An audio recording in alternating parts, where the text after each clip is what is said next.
We always start these. The first of the videos are always us laughing. It's just like everyone. It starts off with us laughing. So hey, welcome to the show. We're laughing. It must be time to start. It must be time for the Entrepreneurs Roundtable. Must be. Jared and Mike. All right. Well, so today is going to be.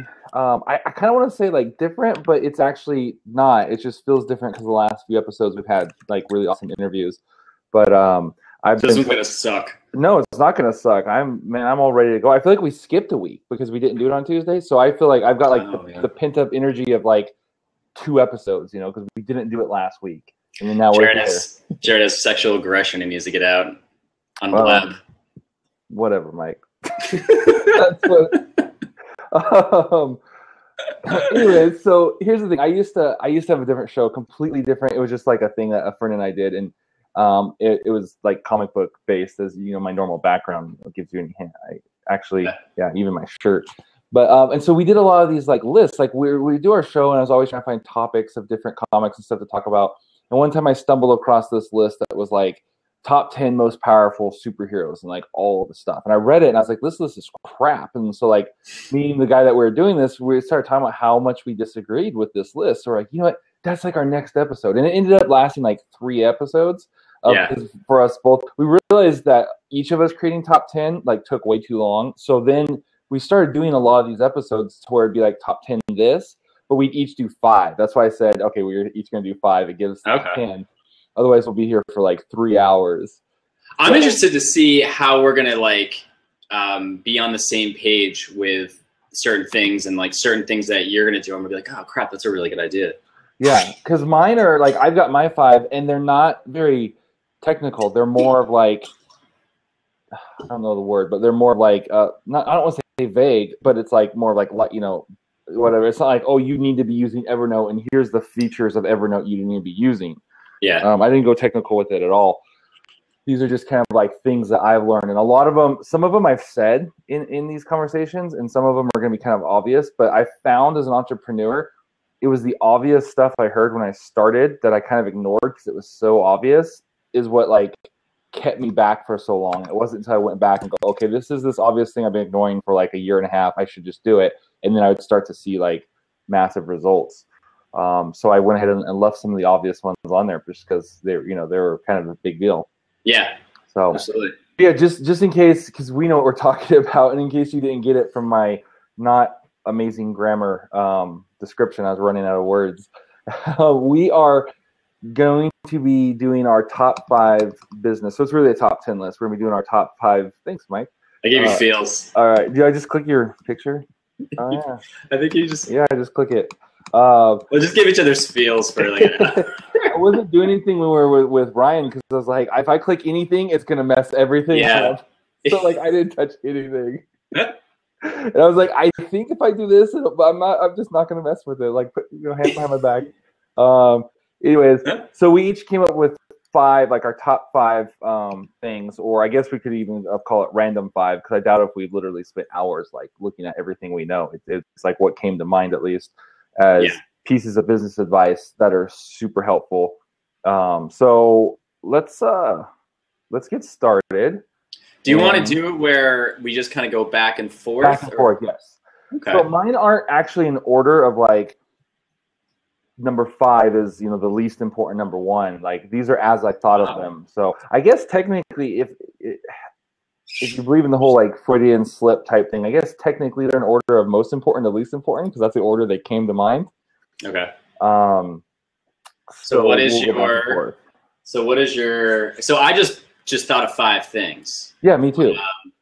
But if you're going to go from least to most, that's interesting. So that'll actually challenge me to see. Well, I didn't actually do that. I'm just saying that like you could theorize that the first one I thought of was the most important because it's what came to mind first. If you believe in that sort of thing. All right. So I will start. I'll start at number 5. It doesn't matter if we put them in order or not. We'll just do the whole Jay Leno thing and start from number 5 and go to number 1 and pretend like there's significance. Okay. Yep. All right. Okay, you go first. Let's keep this tradition of you going first. All right. I put number 5. I put one of them as know why you're doing it. So this is doing it. You know why you're doing it. Like know why you're starting a business. Like why is it that everyone's always like, oh, I have an idea, and I think this is this cool idea, but they think of it as everyone's making money, so I can make money because they just thought of some stupid idea and they want to do it, but they never see, all the years leading up to them succeeding and breaking through and all that. And so like they just think that they're going to launch a product and that's it, but they don't have they're not built for the grind that's going to be in it. So you have to have there's two ways to look at it, but the way I'm talking about is what's going to get you up in the morning and what's going to make it so when you get defeated, you want to keep going. So when you have days where you are questioning what you're doing all the time and something's not working and you haven't had a win in like a week or a month or like 2 months and you just want to give up, but you have to have your reason why. So what I did is I said that. So in my list, I put my top tips and I also put what my thing is for it. So, and I was trying to think because I was like, well, I can't just tell people that and not have what keeps me going. Oh, okay. So my why, and it's probably, I mean, it works for me. It's just that I'll never work for someone again. Yeah. And that literally keeps me going. I mean, there's other reasons why. It's like, that's like the main reason. Like, everyone's like, oh, you need a mission statement for your company and all this. And it's like, yeah, I have all that stuff for the business itself. But for me personally, I just am too proud, I guess, or I'm too dedicated to stop this. And it's a real struggle because some days, I'll go on, like Airbnb and look at like what jobs they have to offer. And I'll just look at them like, nope, I can't apply. I can't do this. Cause I think there's a lot of jobs out there I could probably get. And I could probably make, out of all of the skills I've acquired in the last couple of years, I could probably get a pretty good position. I don't really know what that position would be because it's just like, it's all over the fucking place. Yeah. But the thing that keeps me going is just that I won't work for someone else. And it's a bold statement to say aloud. It's hard because when I say that publicly, it holds me accountable because like, let's say one day I did take a job, people might not give a shit, but for me personally, I'm like, well, I said that out loud, so I have to hold myself to that. Yeah. So. Yeah. No, and that's good. Like, I like that whole, like, oh, I won't work for someone else. And I have my own version of that. But it's funny because I kind of got into this with my dad a little while ago. Because that the company that Gideon and I both worked for that, we don't know the name, so we can continue to talk crap about them. As soon as we say the name, we have to stop saying bad things. So we'll just make it this imaginary company that we're not. I don't know about that. The Sesame Street Corporation. Yeah, that's amazing. So after that, see, because I didn't think of that as like, oh, this is some dream. Because it was a startup, and I was getting, when I did it, I was working just for them. I wasn't taking on other clients and stuff because it was like a full-time thing. Yeah. And so like my parents interpreted that as like, oh, he finally got a job. And, and it was good money. I told him what I was making and all that kind of stuff, and that there were possible stock options and yada, yada, yada. And so they're all excited. Like, oh, he got a job. We can stop worrying about him and, all this kind of stuff. And so then like 3.5 months later, when I was done with them and they were going one direction and I went another direction, my parents were like, oh, he lost this great job. And now what's he going to do? And it's like, I remember my dad on the phone with him. He's like talking about how like, maybe I should like, okay, I've tried this thing and it's obviously not working. Maybe I should give it up and, go find something more steady. And in my mind, I'm thinking, okay, but steady jobs aren't steady because at any moment someone can just cut you for something. I could go be like a manager at Costco and be making like $22 an hour. And then like one day someone can walk in and be like, hey, yeah, you don't work here anymore for XYZ reason. And then didn't it technically happen to you and Gideon though? Yeah, basically, they were. The company was making $0, and so they were like, "We can't afford employees anymore because we don't make money." Yeah, and that's how. And you're right. And then so that's how you can.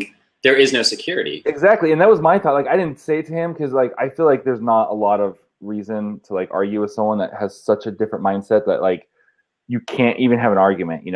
Because you're not speaking the same language. Because my thought in my head as he's saying this is like. Yeah, that's kind of what this was. This was like the experiment of like working for one client to try to see. That was like the steady experiment, and that didn't work.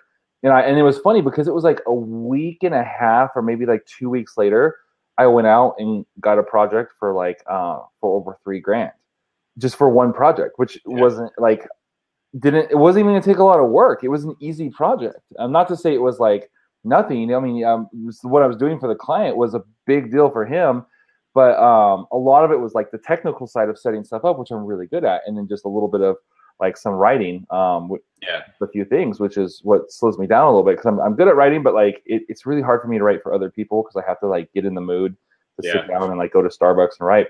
Yeah. So like my thought was like, okay, from his point of view is like I needed to go, and I won't even say the place he suggested I get a job because it was kind of insulting, and it would be, I think, embarrassing on like his mindset. But anyways, and I'm like, seriously? I was like, okay, all right, whatever. I'll just play along because I know you don't understand like my world.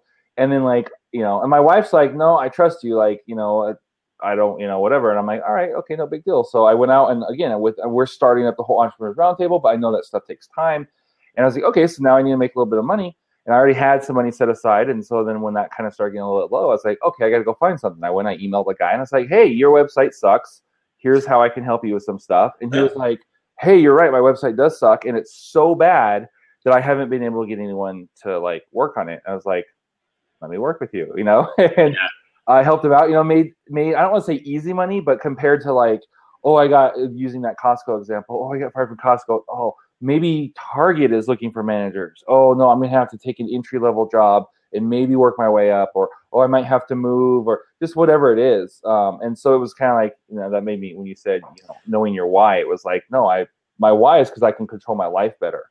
Do you ever like look at these jobs where you can get and think, and it's almost like an ego thing, that you would start there and advance in the company so fast because you would have all these ideas and you'd have like the ear of someone and say, hey, let's do this, this, and that, and the other thing? Or no, because I know that I can't work for other people very well. Yeah. Someone's got the phrase in the group, psychologically unemployable. And I feel like I fit that really well. Yeah. There's certain types of jobs I work really well for. But like overall, I don't want to say that I'm not the best employee, but it's basically it's with being an entrepreneur, unless you get in a company that has, what are they called? Is it entrepreneur? Basically where they have a culture that like entrepreneurs can thrive in. They build it that way where they're constantly able to, give ideas and build out new things and do stuff. Are certain types of companies where entrepreneurs can jump in and do very well. But most companies aren't like that, and they need either a drone or an employee or whatever it is. And I find that like entrepreneurs just aren't good at that, and it doesn't work well. So yeah, this is weird. It's like weird, like talking and then like commenting. Yeah, kind of regulating this. All right, my number 5, and I'll try not to add a huge thing to every one of yours, so we don't sit here all day. Yeah. So, I wanted to tell that story. That's like my therapy, is doing podcasts where I get to vent my side of something, and then it's gone. And this is basically just for you and me. Like we literally just do this and don't give a shit if we don't watch this. I just like need to like talk and vent this. Okay, so my number 5.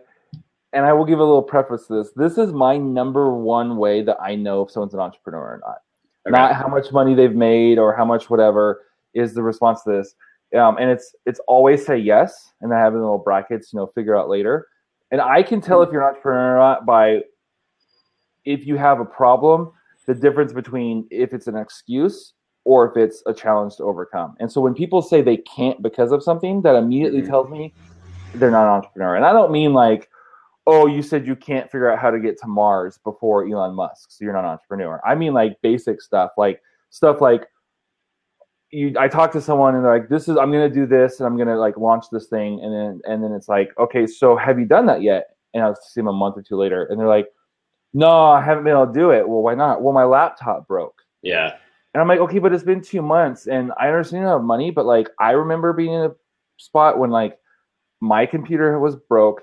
I had just gotten, I didn't have a job anymore and I had to start something. I used my cell phone and for what I couldn't do on my cell phone, I would go to I went to the library, got a library card and waited in line and used the crappy like library computers because of, And then there were certain things I couldn't do because like they don't have certain plugins, and they have like Internet Explorer like version like 1.5 or something, because it's the library. And so every now and then I tell my wife like, hey, you need to like, here, you need to set something up with your like, go visit your family, and while we're there, I need to borrow your mom's laptop because there's a couple of things I can't do unless I have a real computer. And so when I hear like I don't have a computer and that's why someone's not starting a business, I call. I was like, nope, okay, you're not an entrepreneur. You want passive income, and stuff like that. Or when someone goes, hey, this would be perfect, and they're like, oh yeah, well, out of those 6 things, I don't know how to do that one thing, so I can't apply for that, or I can't bid on that. And I was like, you're obviously not an entrepreneur. Like that's one thing. Like this job I just took, like I was talking about when I made over $3,000, there was a piece in there that I didn't know how to do. And I was like, but I really want to do this project because I feel like I can really help this guy. And it kind of sounds like fun and it'll be quick. And I can get back to work on Entrepreneurs Roundtable. So I messaged a couple people. I was like, hey, how big of a deal is this? And they're like, oh, it's not that big of a deal. I'm like, okay, that's all I need to know. I said, yes, I got it. And then I went out and I spent like 2 hours researching on the internet how to do this. And lo and behold, it was actually pretty easy. After I spent like a couple hours and reading a few articles, it was actually easy to do. So I hate that when people say, I can't, this is my reason why, or, and it's something stupid. And it's like, you can figure that out. Like, that's why they invented Google. I think there's a balance there though, because I 100% agree if it's like something like that, but clients come to me or prospects come to me and they say, we want to do like a 3D graphic or we want to do a medical animation. I tell them no, and not because we can't, it's just because we don't. Yeah. Well, that goes back to your knowing your why. That's just, and Gideon's very good at this. He's just like, yeah, I could do that, but I don't want to.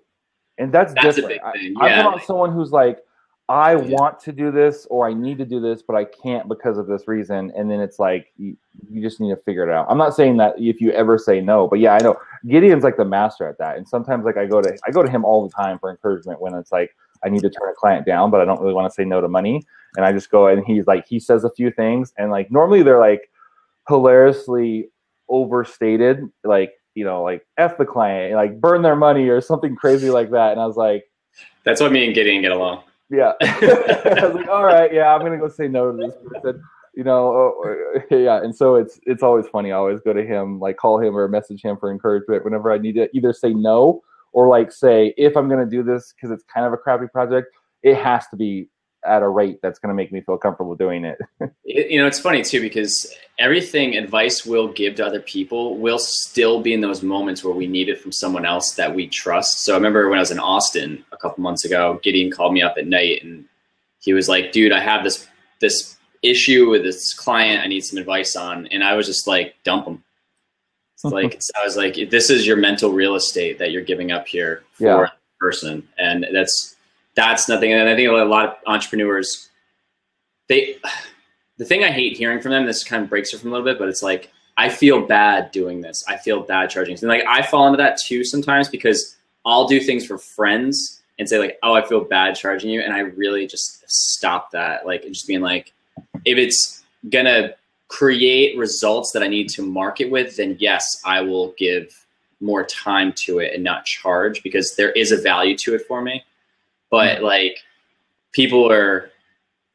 entrepreneurs, beginning entrepreneurs almost are like treat themselves as slaves to other people that other people own them in a sense, even though they're doing their own thing. And it's really funny. So they think they have to grovel.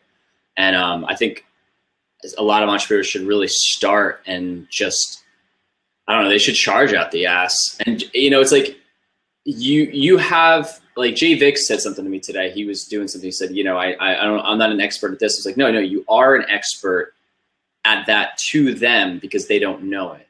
So you know enough of that stuff to solve a problem. So that's valuable. There's a lot of value in that, and people devalue themselves. And we've done that. I mean, when I first started, when we didn't just start as friends. We started as client, like not employer employee, but you know what I mean, where you hired me to write for you, and it wasn't. Right. And then even once we became friends, like for a long time, you were still paying me to like write articles, and it wasn't like, well, now that we're friends, can you just do this for me? And then when I needed help with Entrepreneurs Roundtable, and it wasn't making money, so it wasn't, and it was kind of a thing I was trying, and I needed help, and so I was like, hey, why don't you help me? But instead of just doing the whole, oh, you're my friend, can you just help me for free? I gave you half of it. Like you became like the co-creator, owner, whatever of Entrepreneurs Roundtable, and so like we've done that with that, and it. I don't know what I'm saying. Yeah, there's value to giving things away that will progress you, and there's devalue to giving away things because you think that you're not good enough or that you feel bad. Yeah. So it's that's one thing you should really get. And it's funny because most of the time when you feel bad, so you're like helping someone for free, it always you end up feeling a different kind of bad when you just want to kill them because they won't go away. Yeah. Like, oh, it's my friend, and it's like he wants me to come back over. Like I helped him out with this thing, and now he's needing more help. And then now the friends will run you into the fucking ground. That's the worst thing. You should almost charge your friends triple because they will run you into the ground. In our friendship, I'm gonna at least get paid 3 times my normal rate. Yeah, like it works with us when we do things because we are both on the same page of growth. Like me and Daniel from the Entrepreneur Roundtable group. The last week, me and him, we've Skyped, we instant message. Like I'm asking him about retargeting, he's asking me about a product, and we literally go back and forth. And we're taking up an hour of each other's time just doing this stuff. But we're on that level where like I want him to progress, and I'm trying to progress, and I want you to progress, and I want Gideon to progress, I want Jay, I want everyone in the group to progress. So I'm willing to give that time away and to give advice and listen because I want all of us. I see all of us as the humble beginnings of a lot of stuff, and some of us are at different points with what they make, and some of us are just starting. So, we're all in that same mental, when we get that value from someone, we don't overuse it. And I always ask someone too, I'm like, hey, am I overstepping the lines here? You should be very aware of the value you're getting from people and ask that question. You should be like, hey, before I go on, is this asking too much? Or say like, can you just give me a minute of your time and set boundaries so they know that's fine. And most likely they'll go over over and over. But and I was paranoid of that when I first became friends with Noah Kagan, and I had access, to his email, his personal email, his cell phone, and all that kind of stuff. And I feel like I actually message him less now that I could literally call him on his cell phone and be like, hey, I have a question. I feel like I message him less now than when he was the hero, and I just looked up to him, and I would just go to AppSumo support and ask a question or something and hope it was him. And I was emailing AppSumo all the time with this stuff, and then now that we're technically, we're not best buddies, but I have spent the night on his couch, so I don't bug him because now I'm like, no, he's super busy, and anything that I can ask him, I can probably figure out on my own. And then if I get to the point where I just literally can't figure this out, then I'll save that to ask him hey man, this, I can't figure this out. I'm not just going to ask him every little thing that he's like, yeah, I can tell you this, but you could have also Googled this in 5 minutes. Thank you very much. Yeah. Sometimes there's a value to having someone from that status tell you it because that it's something they would do. You're like, okay, it's something you would do. That makes me want to do this even more. If they said, yeah, you could do this, and they're like, Google it. And then they say, yeah, I wouldn't do that. And then well, you're making a shit ton of money, so I'm gonna basically just follow your lead if I feel it. Advice versus a technical, someone like Noah Kagan or any of those guys, I'll never ask them for how to do something because I can figure that out. I save that for hey man, I'm on the edge with if I should do this or this, and I want to do this, but my gut's telling me that maybe this is a bad idea. And so and then that's easy for them to respond. I've done that with Noah. I've done that with Lewis Howes. I've done that with, a few guys, and then they would just be able to send me it'd take 2 minutes of their day to be I always fall on this principle, and that's all they have to send me. It's 1 or 2 sentences, and it's oh, okay, cool. But I'm not going to waste their time with how do I set up a leads page? That's for peers. That's we ask those things to each other, right? We're hey man, how do I set this up? And oh, you do this, and we go back and forth like that all the time, all throughout the day. We're messaging each other with stuff. Yeah, absolutely. All right, let's jump on to our number 4. I actually had a different one. I'm going to throw this one in here. I think that all entrepreneurs should get sales training. Oh, definitely. And I think that Nick will probably agree with me in this, Nick Barry. That was the key turning point of my whole career, and it was expensive. I was paying about $800 a month for sales training. and I did it for 1.5 years. So, and it was Sandler sales training, which someone in the group said they did as well, and I think it might have been Nick. But it was such an amazing way to look at how to sell, and I didn't know what prospecting was. You know, I didn't know that basically sales, anyone starts a business, they just think that they put it out there. It's a legit training method. You know? Yeah, Nick, you know exactly what I'm talking about. When I started selling, like I would sit down with people, and my method was to listen, just really listen to them and build a relationship. And I did it without thinking it was sales. I just genuinely liked doing it. And when, and I just did a lot of networking in the Chamber of Commerce in New Jersey, which would have been great if I was networking around the right audience for what I did, because what I did, it confused a lot of people. Yeah. Which is funny because our product helps people like, you know, get unconfused about their product. So I'm trying to sell this service to people. And I just did a shit ton of networking, and I met this guy, Frank Morales, he's going to be on the show in October. I talked to him the other day. He was my sales coach, and he is just a monster. He's fucking awesome. And him and Chip Reichard, they run Sandler sales training in Morristown, New Jersey. And I sat down with Frank to have coffee because I said, hey, we need to network. So when I went to go network, I went to a Chamber of Commerce and I just met everyone in the room and said, we need to get coffee. We need to get coffee. And I just sat down and met everybody, and everyone knew who I was, and everyone was giving me thank yous because I would connect people and be like, you should meet because you do this fucking cool thing. And I talked like that, and they'd be like, oh my God, this is like so non-business-sized, but it worked, and it just generated a lot of connections with people. So I sat down with Frank because he was one of the people I wanted to meet with. And he was so funny because he was doing the full Sandler thing on me, and you never know it, even when you know it. Never heard of it. Any tidbits or summary? So Sandler training is basically, so I'll kind of get into that in a second. So Frank said to me, and it was great because I said, I really want to take Sandler, but I'm going to, and this was in October, this was in September when I sat down with him. And I said, I want to do Sandler, but I'm going to do it next year. And he goes, well, what changes next year? And I'm like, well, it's expensive. And it's expensive, but not why do you charge so much? I understand why it costs more. It's expensive to me because I couldn't afford it. I just don't feel like you have that in the budget right now. I just didn't have it. And it was one of those where I think the law of attraction worked, which is another tip I want to talk about. But it was something I really wanted. And he said to me, he's like, you're never going to do it. And I was like, fuck you, man. I'm totally going to do it. So it was a technique that he had never really used. And he did it on me until it worked. So I ended up doing a project with a company, and we got a huge, it was a really good number that I charged. I can't even think what I'm talking about. I charged them decently. Yeah. Brought in a lot of revenue, and I utilized my cut of it to do sales training, and I started it, and it was unbelievable. Like they taught you how to prospect, how to when you get in a sales meeting, how to set it up from beginning to end.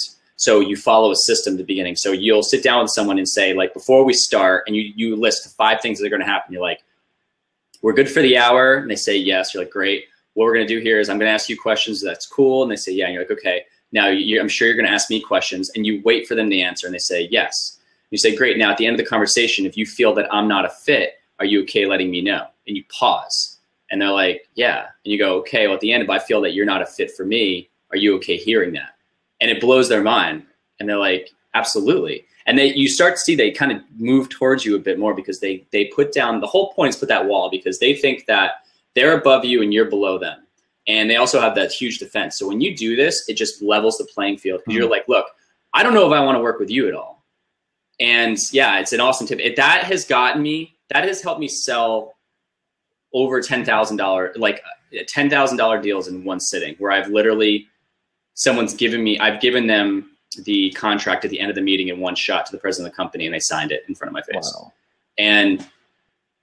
So when he gives you the comments, so that's just the one part. And then you're like, okay, well, and you're like, but if there is a fit, let's take it, time at the end to talk about what the next steps would be for you to make you comfortable with making a decision. And they're like, okay, cool. And then you move them into pain, and you just talk about these, and you set them up. You're like, these are the reasons why people will hire us, and you give them pain points. Like I'll say they're frustrated people don't get what they do, they're struggling to stand apart from their competition, or they're worried their website isn't generating qualified leads. And I'll say typically those are what people talk to us about. Does any of that resonate with you? And they'll go, yeah. And I go, which one? They said, well, the frustrated one. I'm like, well, tell me more. So now I just put them down a funnel that's laser focused. and you start pulling pieces out, like, what have you tried? How much does that cost the company? What does a client cost? How many clients do you think you might have lost because they didn't know this? And you start bringing it out, and you're like, it can't be that bad. Is it that bad? And they're like, yeah, it's really bad. It's actually worse. And you're like, no way. And they'll say, and you're like, well, what's the loss of dollars? You know, in round numbers, what could the loss of dollars be? And those are I mean, this is a year's worth of training that I had. I mean, this is just giving you like a tidbit. So learning all of that, I went from charging, when I first started the company, I was charging like between $500 to $2,000 for an animation. And then I was charging around like $9,000 to $9,000 to $10,000, like within a month of taking Sandler. Cause he was like, well, what do you need to sell this? I was like, well, I have a lot of, the cost has gone up because now I have freelancers coming in. He's like, well, take that number of what you're charging. I wrote it down on paper. He's like, now cross it out, you crumple it up and throw it in the trash physically. And I was like, all right. He was like, you don't charge that anymore. I was like, holy shit. And when I changed over to that number, I was able to sit down with people and follow the system. So again, my number 4, get a sales training, because it'll give you confidence. It'll give you how to structure your week, how to, what prospecting is. Because then the whole prospecting thing, I mean, I could talk about that shit for hours of what you could possibly do. So that's my tip. You talk about like how you used to sell before. To save time, I'm actually going to put in the thing right now a link. And it's actually to that episode 1 of that Business Hero show, which the rest of the episodes are going to be coming out here really soon. Okay. And in there, I talk about that, and I had that little like goofy animation about how my whole like hinting and hoping. So I will save time, but yeah, check that out. It's kind of funny, and there's going to be more of those coming out soon. So we can actually skip past my number 4. I'll say it, but we've talked about it twice now. Okay. Charge more than you're comfortable with. Yeah. So we don't need to go into it. We've talked about it twice. So let's jump to number 3. All right, so that'll be me. Mm-hmm. All right. Always learn. I think that you should start reading. You should start buying audiobooks and listen to them in your car when you're driving and you have like a long drive to wherever. If you're going to go to a family's house, if you're going to be on a plane, if you're going to go out walking, find audiobooks. And if you're like, I don't know where to start, just ask one person, or if you could post a thing in Facebook, it'd be like, woof. I mean, everything will come out. Mm-hmm. Go on Goodreads, follow someone that you really like. Goodreads is an awesome app. Do you have that? I've checked it out, but the thing is, I have such a long list of things I need to read that I don't even want to go over there because it will just implode it. It's good because it keeps you on track of what you have read, what you want to read, and you also be like, I'm in the process of reading this, and you'll forget what you want to read, so it keeps like a good track of all that. Well, because I do most of my reading now through Audible, which isn't technically reading, just because of how busy I'm. And so I've been trying to save my like actual physical books for like I've noticed, and I'll get to this in a second, but I'll use it for like non-learning type books, of like more relaxing books. And so like I have like 4 pages of stuff to get, and I have it to where I get the 2 credits a month. And then I re-listen to a lot of my audiobooks, which I never read a book twice. But I've got like Think and Grow Rich, I've listened to 8 times, I believe. I'm re-listening to that right now. And I have it on my list to listen to it again this year. So it'll be like, by the end of the year, it'll be 9 or 10 times I've listened to it. Yeah. And I've only had it for like a year and a half. So it's not like I've had this thing for 10 years. I've listened to it. But I will say with the reading, just a little tip, don't just read on your subject. So if you're into sales or entrepreneur or whatever, read about businesses outside of that and also other stuff. So what I do is probably 90, maybe 95% of all my business reading is Audible. I will save the paperbacks for like, I had to add in fiction. So I realized I was reading just so much that it was always had my brain on the exact same path. So I've actually purposely been adding in like paperback, like fictions. And I'm a huge Star Wars fan. So I read Star Wars, and it's really good because like, they're really crappy written, like I've noticed, like compared to other like good stories. So it's easy for my brain to just like pay attention to the story. It's not like there's these great American novels or anything. I read them. It's almost like watching, Seinfeld, or that's a bad example, but it's like watching The Simpsons or something, but for reading. And I can turn through them, and that is almost like computer term, like defrags my brain for like when I go back to this and the other stuff. But even then, I won't only do my industry. So like I like to get out of it And one of my favorite go-tos, like right now, I'm re-listening an audiobook on some guys who made video games, and it's the game industry. Well, it's still business related, but it's in a segment that I'm not in. And so, like, and I like to read about like food trucks because for some reason it's like a nice little diversion. Like, it interests me. So I will purposely, like, I've got my main highway I do, and I will throw in nonfiction, but then even on that topic, I will find things that are outside of what I'm doing, and because I feel like it sparks ideas, and then I come back to like reading my normal stuff. So yeah, the whole fiction thing I haven't gotten into yet because I've noticed like lately when I'm reading, either it's the too much technology I have, or my brain is so fried from learning the last couple of years about growing a business that when I am reading something that really doesn't attract me or interest me, I'll get through an entire page and I'll be like, I don't know what I read. I'm like, I literally have no clue what I read. But if it's something I'm interested in, I absorb it like a sponge. See, I like it because, again, I was doing it a little bit already because my mom made a comment about how, like, because I grew up reading, I was kind of both. Like, my dad will only read like to acquire knowledge, and my mom reads mostly for pleasure, not kind of like cookbooks and stuff to learn. Like, she'll read mostly for pleasure. And I was kind of going more the way of my dad. Like, I was the guy that I would like read manuals, and I would read like encyclopedia type stuff to acquire knowledge. And she made the comment about like that being sad, not reading for pleasure. So she's who got me started on the Star Wars books, because she's like, you need to start reading, regular books. And that was what sounded interesting, because it was in the Star Wars at the time, and it was a series I could do. But then not that long ago, I've been doing it even more and trying to, even on audiobooks, every so often I'll actually skip a business book and get just like, oh, I know nothing about this nonfiction thing or this, what we call it, like sci-fi or whatever, fantasy story.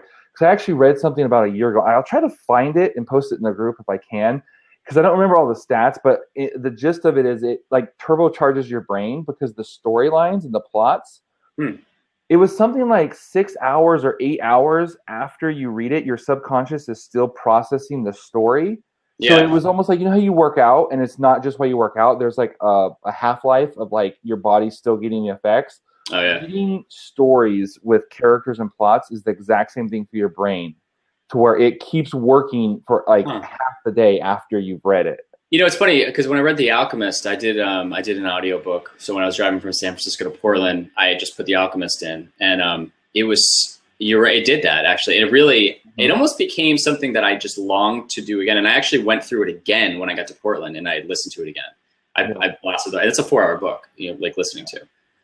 That's why I called it like defragging, because like in the old computers, like you defrag them and it showed the little blocks or whatever, and it was like clearing up all the memory that had been like used up. I don't know. I did that all the time because I did video editing, so I was always in crappy computers, so I was always trying to like get the performance up.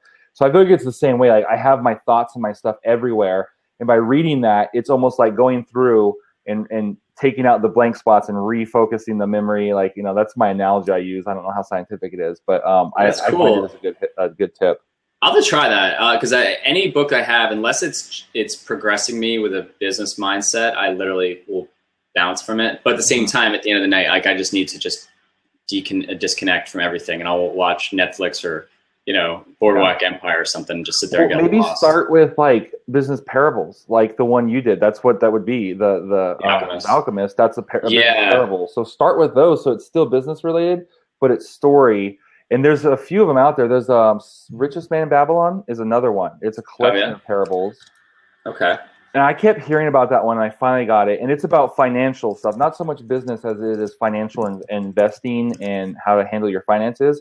But it's like a handful of parables. And that one I listened to almost in one shot. I listened to it while driving to Sacramento. And then when I got to, it was like Mother's Day or whatever, I spent the first half of the day outside by myself so I could finish listening to it because I couldn't stop listening to it. It was really good. Yeah. Yeah, that's about The Alchemist. The Alchemist was so good because it I listened to it because of you. Like I heard about it forever, and then you were the final straw that I said, okay, I have to just skip it to the front of my list and listen to it. And yeah, it was great.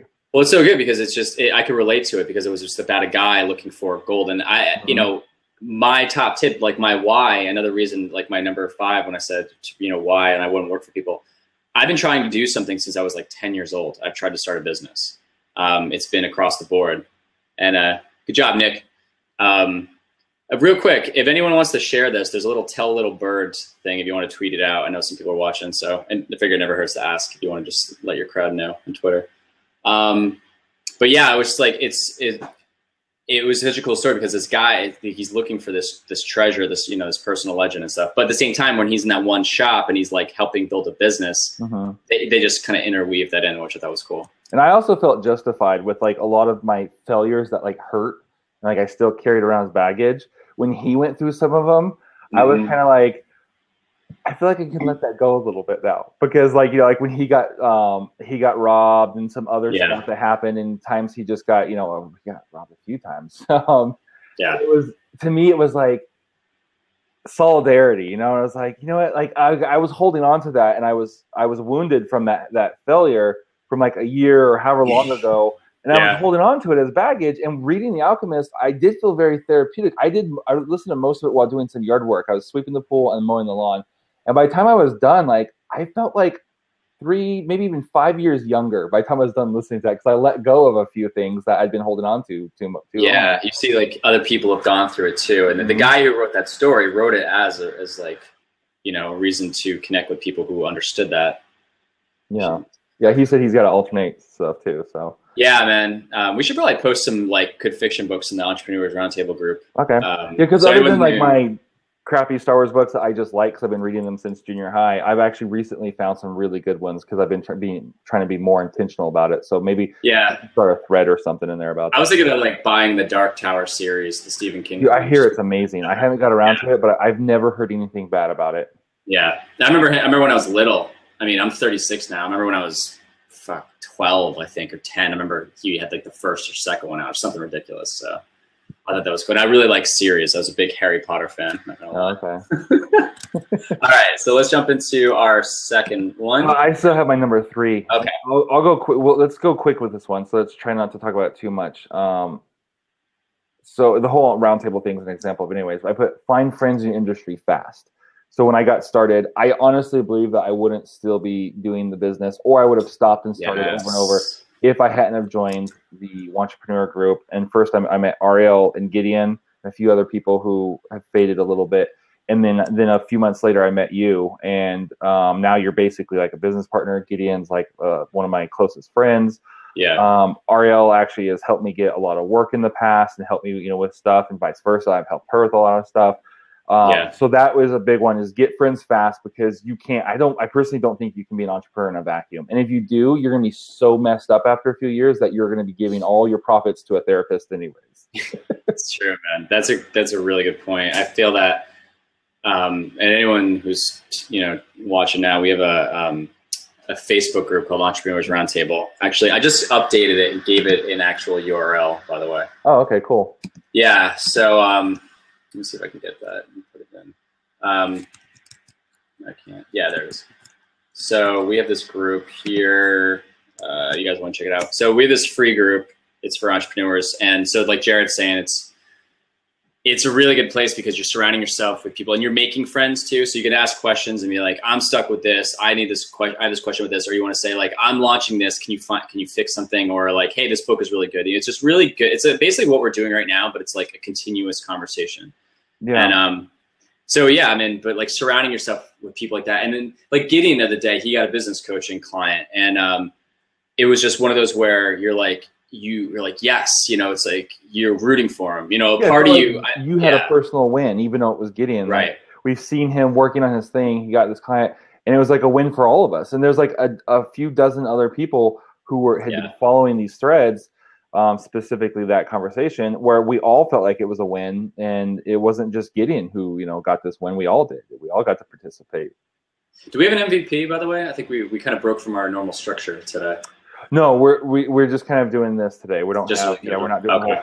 And honestly, just because I've barely been in the group. I mean, I've been checking the group, but like not critically, just because I've been gone all week. And so like every time I've been gone like all day, and I'd get back and I'd be like 21 notifications or something. And I've been trying to keep up with everything, but nowhere near enough to have an MVP and all that kind of stuff. So you guys all rock. All like we're at almost 200 now. So you guys are all awesome. Yeah. And love you guys. And you all are MVP today. Yeah, that was especially Nick Yeah. Barry. He was our MVP last week, right? Because he's been killing it. He was something last week, or yeah, because he's been awesome. I don't know. I don't watch these shows. I just star in them. I don't watch them. Look, man, I don't watch what I'm starring. Okay, now we can jump to number 2.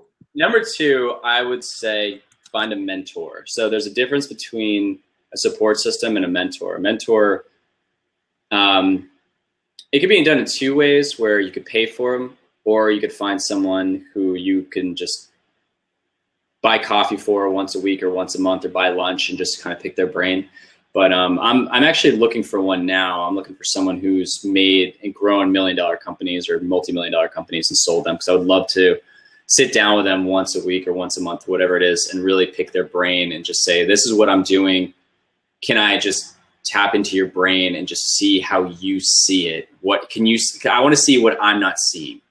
And they are, they're just knowledgeable about, they've been where you are, and either they had more failures or they had less failures, but they could tell you why they had less failures. So it'll help you get to where you're going.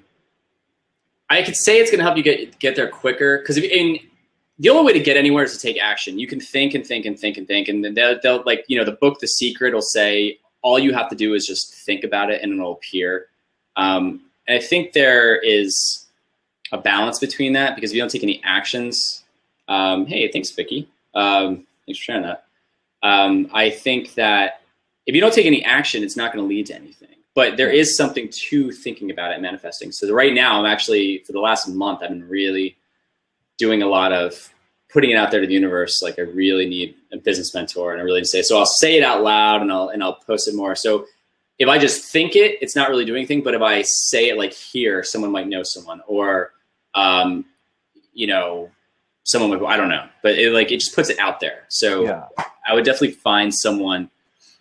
I did have a business coach. We did an interview with him last week, Dave Shanebeck. He was the COO of Babies R Us, helped grow the company to $3 billion. And he was great, because even when you listen to him talk in that interview, he's very structured. So he's very, very good with business. And he, if you bring him something, he can, if you bring him a ball of goo, it's your business, he'll be like, he could see where it can grow, and then he can start smoothing it out and say, all right, let's put the stilts in, let's start putting the walls around this thing. You're like, holy crap. Because with me, with the Drive 80, he would always be like, man, you could really grow this thing astronomical. And then that was my own fault, because I just got so burned out. I just backed off. Yeah. And now it's like I'm rebooting it, basically.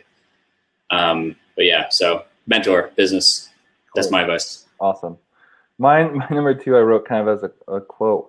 I put, quit early or quit late. Either way, you have to pay the bills. And what I mean by that is, so many people, myself included, are in such a hurry to quit their day job, and get to their business. And speaking from experience, I was the same way. I was like, I just want to be able to get to my own thing. The thing is, whether you quit right away to try to figure out how to make your business work, or you give yourself time, you spend your weekends, you spend your free time building your business, and then wait to quit till you've got profit and money coming in. Either way, you have to figure out a way to have money, right? So the idea is that I want to quit my job because it's taking away so much from my mental energy and the time I could be working my business. But as soon as you do that, unless you have a huge savings account or you're cool living with mom, you've got to figure out a way to make money. And so your business idea, what you love so much, now just became your job. And you now have to figure out how to make money. And 9 out of 10 times, that's going to mean doing things, taking your business in directions you would not have wanted to go, and doing things you don't want to do, and taking on side projects that don't fit into the core vision of your thing, because you have to pay the bills here. So that's what I put is, it's almost like a pick your poison. So you could, that's how I transitioned into owning my own company, because I started in 2006. 2004, I started working. I was working as a junior art director at a company, and there was a guy who came in who was a freelancer, and I didn't know what freelancing was. So I asked him, what exactly is that? He's like, well, I basically make my own hours, and I come in project here and there, and that's it. And I was like, oh my God, this sounds so everything sounds so luxurious when you hear it from the outside, and once you get into it, you're always like, fuck, this is hard.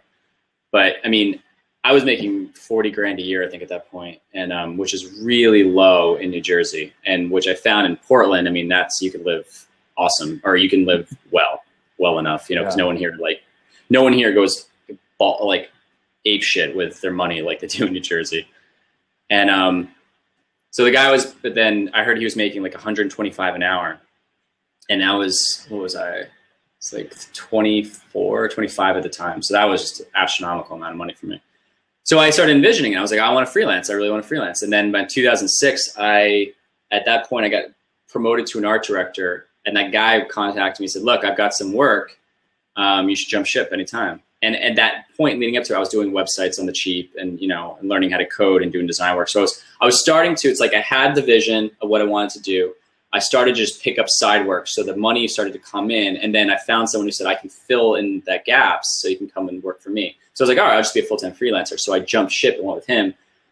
Learned really quickly that he had good intentions, but either he was a fucking crook or he was a liar either way, because I must have bounced 10 checks that year. Oh, wow. And he was like, oh, it's just not transferring to your bank. And he was really, it sucked because he really took advantage of an impressionable person who didn't really know. Yeah. And he utilized that to his advantage, which was a real dick move. And, but at the end of the day, it launched me. I just kept with it, and I just kept envisioning. I was like, I know I'm going to keep doing this. And then I got a freelancing gig in 2008, where I was making stupid amount of money, and I ended up just jumping ship with him. And he was like, well, where are you going? I'm like, they don't fucking pay me, dude. Like, But yeah, so it was that balance of, I had the full-time job, but I didn't just envision what I wanted to do. I just I'm going to start doing websites. So I went in on the cheap, started doing them, I'd stay up Friday night until Monday morning. I'd come home Friday night, get a 6-pack of beer, sit in front of my computer until 2 a.m. and just design my new website or learn Flash or whatever it was, because I just was so fucking passionate about it. And the sad thing is, through the years, I've kind of lost that a little bit, which I'm really sad about, because I'm a very creative person. I need to constantly create. So I try to keep that whenever I can. And that's why I do those, how-to animations and stuff, and I'll do them myself. Mm-hmm. But after you hire people to build a company or to take on projects for you, you get very lazy. And you think your time is more valuable doing the business stuff, but then you do business stuff, it's so burnt out. And you're like, fuck, I should have just stayed as a freelancer sometimes. I know what you're talking about, man. When I did the same thing where I didn't have a good office chair. I just had like a metal chair, and I was actually getting sores from sitting so long. Like I'd have to take breaks, because I'd sit for like 5 hours, and I'd take a short break, and I'd sit for like 3 hours, and I'd take a short break, and then my family would go to sleep, and then I'd be up to 3 a.m. And I was having to take breaks, and then I didn't have a laptop, unfortunately. Otherwise, I could have moved around. I had a desktop and this little workstation, and I was just so passionate about it. It was like I was literally fighting through the pain to be able to work, because I wanted to get this next thing done and this next thing going. And but yeah, I've also noticed that kind of has gone off a little bit. Real quick, Nick just said he lost our audio. Is there anyone else who can't hear us? I don't know. Nick seems like he's having some issues with your computer. Your computer sucks. All right, so we got 5 minutes. So okay. We'll do our number one. We'll do our number ones. So it's up. You're up. I said take breaks. So it kind of falls in line a little bit with the reading, but the reading is more educational, I think.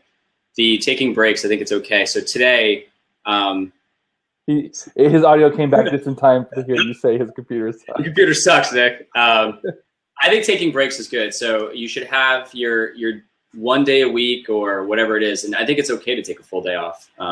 Like today, I think what I'm probably gonna do after this is, I have a lot of stuff I do, but I might just go to the movies. That's my big thing I do in the summer is I'll just go to the movies and I'll sit there and watch. And you don't disconnect completely. You stop forcing yourself to think, but that's when these great ideas come out. So when I leave, I'm so rejuvenated again, because I was so just set back from it. And I'm like, oh shit, I got to do that. And I'll come home and I'll just sit on my computer and I'll do it, or it'll set me up for the next day. So when you take a break, you just kind of declutter all the noise. And another thing is really good. And I'm going to add on to this. So I think taking a break is good, but really start there's business. The business works in two ways. There's the structure and the business part of it, where you have, you know, the marketing, sales, and all the crap, the things you have to do. But there's the mental game that's, I would say, it's almost bigger.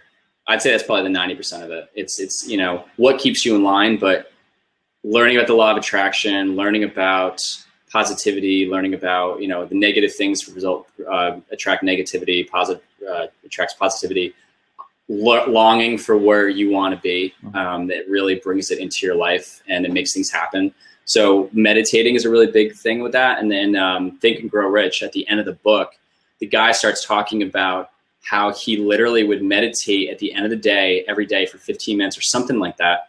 And he would create a mastermind group in his head of all the people he wanted to be around. So I started doing that recently. And the guy in the book's like, look, I understand this sounds fucking weird. Let me put it a little bit more like level, but he's like, it literally became real. You know, he would bring in Abraham Lincoln, you know, Carnegie, Ford, all these different people. And he had a room. He said, I started with 8 people in a room or something, and now I'm up to like 100 people. So he'd start off, he'd have them sit around a table and say, I have you here for this skill and this, and you're going to teach me this. And he would start thinking about how they interacted with each other. And like, it was a reality in the room. So he surrounded himself with power, and it just brought him to that level where he felt that he deserved it. And it started to really work. And he said one day where he stopped doing it and he kind of backed off, he had a vision of Abe Lincoln standing at the end of his bed saying, like, basically like, you have to keep going. You need to come back to this. And he's like, I don't know if it was a vision. I don't know if it was a dream, what it was, but that got me back on track. So you know, the mental game of it. So when you take that moment, that day, to just detach and just don't do anything business-wise, I think that's a huge, huge thing that a lot of entrepreneurs are too scared to do, but they should just do it. I've been doing it for years, and it keeps me it keeps me sane when I'm like ready to fucking break down. Yeah. Well, and yeah, I agree with all that. But for time's sake, I won't go in and reiterate everything you said in my own words. But good. So my number one is find your art, and by that I mean, so we both talked about when we first started how we were like up all night, how you were like not sleeping, you were just living on beer. I talked about how I was like, you know, my seat got so uncomfortable. I was like having to sit on my knees and I had to like go for walks and that just so I could come back. You get that from being almost, well, I mean, really that's obsessive. That's not normal behavior. And no, but that I've heard that you have to become obsessed. And you do that, in my opinion, I use that term, finding your art. And it could be, and I'm listening to, you know, like I said, I'm re-listening to a book right now about these guys and reading another book about guys creating these video games. And they're coding for like 16 hours a day or plus and going 7 days a week. And again, we talk about the break and how it's not healthy. But the fact is, because it's their art. And it doesn't matter what it is you are. You can't just be doing it just to make money, because anyone can go, okay, apps are big, I'm going to learn how to program and start making apps. But if it's not and I'm using the term art, or your thing, your passion, your drive, your why, your why, like you said for number 5, it's going to be hard. And the reason I use the word art, and it's similar to your number 5 as why, but it's also kind of different, is because you can have a why. Like you could be working in relief work, and that's your why, right? Because you believe that, like, oh, I want to help X world cause, and that's why I spend all my time. But I think there's also a difference when you tap into your creative side. And that can be technical. Like if you're a programmer, that's technical, but that's still tapping into your version of your creative side. And there's a part of it where it's almost like, it's like, you know, you're burning fuel, but it's almost like you have a backup like solar. That maybe it's not bringing in as much. So maybe you're burning out 100% fuel, but you're bringing in like, you know, 30% more back in, so you can go longer, because you're tapping into your version of your art. And it's the type of thing where you can be up all night long and not even realize the fact that you haven't eaten in, you know, 12 hours, and you've been up for, you know, all night, and you've got to go to work in 2 hours. And you're going to maybe just call in sick so you can keep working, because it's tapping into that creative thing. And that's what's going to keep you going. Not just the money, like, and even, what's his name? He does the penny stocks. What am I trying to think? I can't think of his name. That you would think of as just being about money, right? The dude trades penny stocks all day long, and he makes all this money and brags about making money. And you could easily think, someone can think of who I'm talking about. I know this guy's name. I just can't think of it because I'm talking about him. Post it and link. You would think that's just about being money, right? He gets up, Wall Street opens at 9, and he spends the majority of his days on his robe, just purely making money. But if you start to listen to his podcasts or his interviews, it is his art. He loves it. Like he started this when he was 12. He took $12,500 he got from his bar mitzvah, and within a few years had turned it into over $1 million. Jesus. You can see, and now he teaches it too. He teaches how to see the patterns and how to do research and know when a company's about to dive or about to take off, and how to invest. And he loves it. It's like his passion. He's not just doing this because it's the money. He absolutely loves it. So much to the point to where he now teaches it, which he makes way less money teaching it than he does when he actually does it. So he could just say, forget the teaching. I'm just going to do this all day long. I'm going to make $100,000 a day. But he'll spend like times when he's like, oh, I didn't really make a whole lot on this because I was working on the teaching thing. But look at my students. They were able to actually stick around and do this, and look how much they made. I made like $16,000. But this guy, one of my students who was on it, like he made like $48,000. And this one made $68,000 today. And it is his art. Even though it's purely about making money, it's not for him. It is his art. And he need to follow this guy. Yeah. So you throw your 2 cents in. I'll look him up really quick because I'm spacing his name. Yeah, I think you're right. I think it's the your art is your fuel. It's your creative. It's what your purpose is. I think and maybe the guy's purpose isn't penny stocks, but there's just the idea behind it, or that passion behind it. I think is what drives him to do that. And there was something about what's it name? Tim Sykes. Tim Sykes. Yeah, I couldn't think of his name, so I just looked through. He messaged me. I messaged him a while back, and he just like messaged me back like a few weeks ago. So I knew it would be in this. So I was like scrolling through, and I saw it. Tim or Timothy Sykes. Awesome. He's like, oh, I see. Yeah.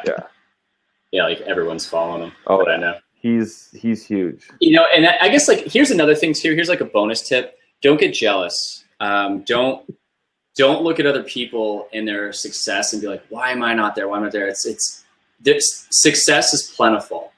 People think that there's so many business coaches, there's so many financial advisors, there's so many people who do video, but it doesn't mean that they're going to get the entire world's business, So there's enough business, there's enough success to go around. Like every single person's world could be successful and it would work.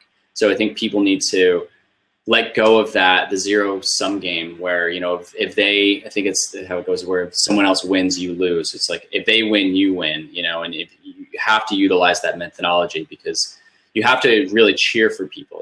There was like when Gideon posted, he got that client. I'll be honest, for a second, I was like, son of a bitch. I'm like, I was like actually looking, putting that as a, it's like, that's what I have as in addition to Drive 80. And he wasn't even looking for it. And someone was like, dude, I'll pay you. And I was like, motherfucker. But I was like, no, that's awesome. And you have to really have that, that positivity for them. So you can't, if you get jealous, it's just going to make you bitter and angry. And that's what it's going to attract into your life, into your business. So you have to be very positive. You have to accept it, So when you like, the moment I see someone who's successful, for a moment, I'm like, son of a bitch, I want to be that successful, But then I'm like, that's awesome for them. And, I like see that and I'm like, and I start seeing myself as them, almost like that whole law of attraction thing, the having the people around you, the guy surrounding himself. So that would be my advice on that. Cool. And we are right at time. So real quick, we're going to tease out a little bit is Mike and I mean, obviously you guys have seen what we've been doing with the Entrepreneurs Roundtable. If you're part of the group, you see how that's grown from just a handful of people to, just we're at, 16 weeks later or 15 weeks. We did 2 1 week.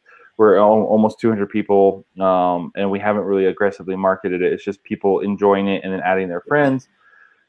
We've got these we're doing every single week, and we've been putting more time. At first, we just showed up and just kind of like, oh, let's just talk about this, and then now we've been getting these interviews and putting more time into them. And we've got other stuff. Like I posted that link to that Business Hero thing. I've got more of those coming out. Mike's been doing more of his, his how-to animations, and Mike's been just like. Mike decided he's going to become a blogger, except for instead of blogging, he's going to do it all in the entrepreneur group. So he's constantly like, just doing business coaching blogs and helping people out and whatnot in there. So all this to say, like, we've been creating a lot of value, and we're looking, and we've been talking behind the scenes of how to ramp it up and create even more value. And to do that, we've decided to focus, a lot more of our time on Entrepreneurs Roundtable. So instead of spending the majority of our time on other things to make money, and then this is a side thing, we're shifting more of our time. So with that, we're obviously then going to be monetizing it. So not just, just so we can go out and get super rich and you guys can be jealous of us, but so that we can actually put more time and have more resources into doing the Entrepreneur Roundtable, as well as all the other things we want to do. And so we are going to be launching a campaign here pretty soon where we are going to be raising support. And so we want to throw that out there and because so we don't drop it as a bomb all of a sudden. That will be coming. We'll figure out the time in our next call, but I believe we're kind of thinking like really soon, like the next week and a half or something like that. Yeah. And a way for you to be able to contribute to help us out, as well as us to be able to provide not just like, oh, you're helping us, so we can put more resources out, but then you even specifically get some cool bonuses and stuff for helping. So more of that will be coming soon. Did you want to say anything about that, Mike? No, it's just our way, because like Jerry was saying, find your passion, your art. And I've noticed that I've been a lot more excited to just be in the group and just, talk to people in the group and post things and like make those videos that can give people tips. So I want to keep that going and really advance on it, because the more I do, the more I'm also learning and the more I'm able to help people. And, I wouldn't say that I know more than everyone in the group at all. Like, I just know what I know, and there might be something in there that someone else doesn't know. So I'm just trying to just teach all that stuff. So with this, I'm just trying to we both are just entrepreneurs making a living, looking to make a living off the things we love to do. And this has just become a really big passion of ours. The last 14, 15 weeks, we've given up an hour of our time, I've dedicated an hour of my time to doing this, and this doesn't generate any revenue, but we're like, I love it. So it was like, that's what just kind of spoke to us. So I'm excited to see how we can really turn this into something that really benefits. And it's not just for us to make money. It's really just because we want to see people get results. So like, that's the big thing we talk about. It's just, you can give as much theory and bullshit as you want to, but if no one's taking it and putting it into action, it's completely fucking useless. So we want to do things where people are like, wow, I actually did this and it worked. You're like, awesome. Like the tip I gave you the other day about, calling up a a prospect who's not calling you back and be like, hey, it's Mike Doyle, Drive 80, blah, blah, blah. And then like clicking on them as you're talking. Like Jay Vix, that he was like doing that. He like did twice to his client or something, and someone else did that as an email and got a response back. Like hey, haven't heard from you, ...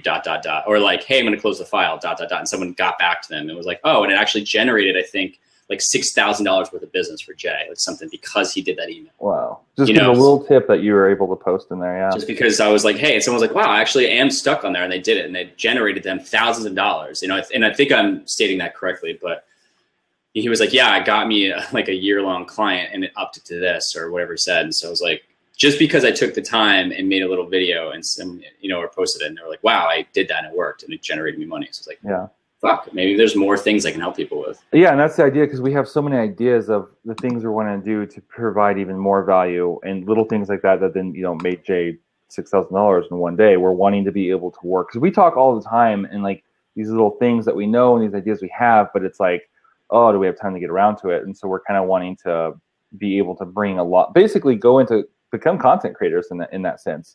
Yeah. And be able to start like, but what do we know and what are we passionate about? Well, it's business. And a lot of the business videos now, and also with me and both of us really, but I know a big passion for me is making it entertaining, because so much of the business content out there is just boring, or even if it's not as good content, it's just like you have to sit down like today, like you have to watch us for over an hour, just two talking heads. And we're wanting to create more interesting and entertaining content. Like you go to other industries and they have like all kinds of creative content to learn things. You go to the business industry and it's always a guy or a couple guys talking to a webcam. And it's like, where's the creativity in the business world? And so we're wanting to bring that over with, the animations and the sketches and just all the different kinds of content and stuff we want to do. Even our podcast, we get like tons of, this podcast we're doing, we get tons of, not accolades, just people like thanking us for. It's not like other ones. Like we don't come in and just make it some biography of whatever. Like people get different content than most of the other blogs out there or podcasts out there, and we're always getting complimented. That's the word I was looking for. Yeah. On how we do our interviews different, how we bring them on as a guest host versus like, well, we'll make this all about you and pump you up if you come on because that's going to help us. And it's like, no, this is all about our people. Like, you're cool, but when it comes to you versus our people, it's like, sorry, like, our crew is going to win every time. And we're all about the entrepreneurs in the entrepreneur round, or as I've been calling them lately, the roundtablers. Yeah. So it's like, we feel like you have advice, but it's not just about you. It's about providing value for them. And so we'll specifically ask them questions, both about our business, but then about like, hey, I saw that Jay was asking about this, or I saw that Nick was talking about this. How would you give advice to that situation? And that's constantly what we're doing because that's what it's about. And we just want to take that to the next level. Absolutely. So cool, man. All right. Well, today was fun. So I know we got some great guests coming up pretty soon, and we'll keep doing that, and we'll keep doing these, and we'll be announcing our stuff soon, and it's going to be awesome. Yeah, and if you know of someone who would be a great guest and has a lot of value that they could explain some things to people, and they've had success in doing it, like, let us know. You can just go to Entrepreneurs Roundtable, join the group. You can message Jared or I in the group and just let us know. Because we're just always, I'm just looking to fill up as many spots as possible with really good people to talk to. So, well, actually, Gideon let me know, I guess Kimra Luna, she's looking to be interviewed in October. So we need to hit her up. And everyone in our group needs to start messaging her and saying, you need to be on the Entrepreneurs Roundtable. So that way she's more likely, because I'm sure she's going to get bombarded. Yeah, and I have an idea to hit up Gary Vee cool. as a flash mob. So I'm going to, nice. I talked to you about that actually. I will post that and see if we can get any results. All right, that'd be awesome because Gary Vee on here would be amazing. Yeah, you just gave me a really good idea with that. You know how like I use this as an example sometimes. You know how like when you're a kid and you're like playing like NES and there's like your friend who's like really good at Mario and you go to his house and he's like, you want to play Mario? And you're like, not really. It's like, no, come on, I'll let you go first. And so you're like, no, so you go first, right? You play and you're and then you die. And then he gets on and he beats the entire game and you just sit there for like 48 minutes and watch the game. Yeah.